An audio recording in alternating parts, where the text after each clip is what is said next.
Algérie, Cameroun, Angola, Guinée équatoriale, c'était une tournée africaine de 11 jours musclée pour le pape Léon XIV. On fait le bilan avec le père Éric Machako, bonsoir. Bonsoir, Vous, Nithya. vous êtes prêtre jésuite d'origine congolaise. Alors vous vous attendiez à des discours aussi forts politiquement? Oui, je m'attendais à ce que le pape puisse parler et dénoncer ce qui ne va pas, afin que les choses puissent s'améliorer. Est-ce qu'il y a des mots qui vous ont particulièrement marqué lors de cette tournée?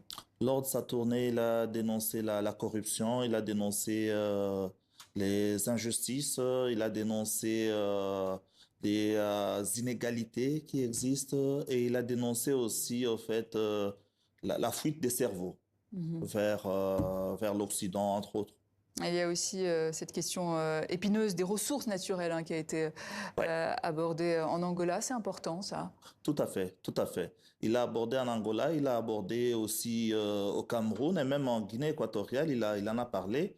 Au fait, il a prolongé ce que déjà en son temps le pape François disait, que l'Afrique est plus regardée comme une mine à exploiter plutôt que voilà une terre à pouvoir prendre soin. Donc vous voyez, pour vous, ce voyage est plus une continuité par rapport au pape François qu'une rupture, vous diriez? Oh non, non, non, non, c'est plus une Une continuité parce que continuité. vous remarquerez que dans tous les pays, les 4 pays où il est passé, il a abondamment cité son prédécesseur.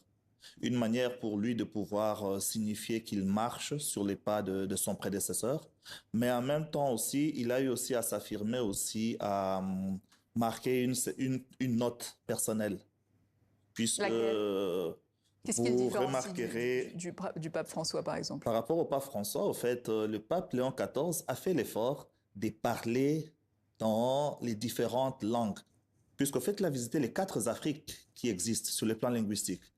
L'Afrique francophone, l'Afrique lusophone, l'Afrique hispanophone et l'Afrique anglophone par le Cameroun. Oui. Et donc, partout là, il a parlé soit en anglais, soit en français, soit en portugais ou en espagnol. Et Alors, donc, quand il parle de tyran, beaucoup de gens l'ont vu pour Trump, ouais. mais il n'y a pas que lui, évidemment, qui était visé.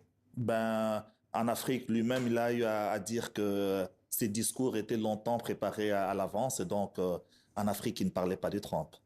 Euh, il parlait plutôt, voilà, des différents responsables politiques, voilà, qu'il invitait à pouvoir mieux prendre soin de leur peuple. Et finalement, est-ce qu'il n'est pas le seul homme à pouvoir faire passer ce genre de message à des dirigeants?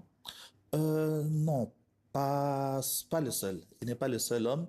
Il y a les différentes sociétés civiles dans ces différents pays qui ne cessent de hausser la voix, de pouvoir dénoncer ce qui ne marche pas, de pouvoir exprimer leurs désirs à un avenir meilleur. Mais bon, voilà que lui, il s'est joint au fait à ces aspirations-là des différents peuples. Et il faut remarquer que son voyage ici, qu'il a effectué, au fait, c'est le tout premier à proprement parler de son pontificat. Puisque comme fils spirituel de Saint-Augustin, bon, aller en Afrique, c'est un peu comme se retrouver à la maison, sur la terre de Saint-Augustin. Saint-Augustin. Ouais.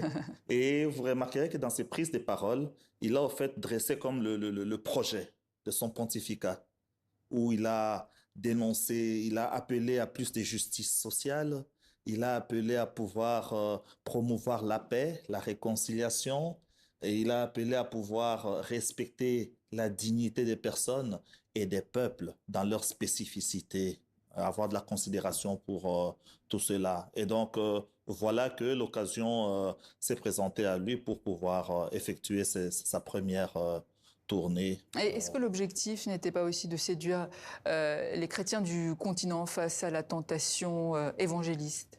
Non, non. C'est plutôt un homme de dialogue. Déjà l'année passée, quand on commentait son élection, j'avais souligné que, au fait, lui, c'est un homme qui va promouvoir le dialogue. Il va essayer de créer des ponts entre les hommes.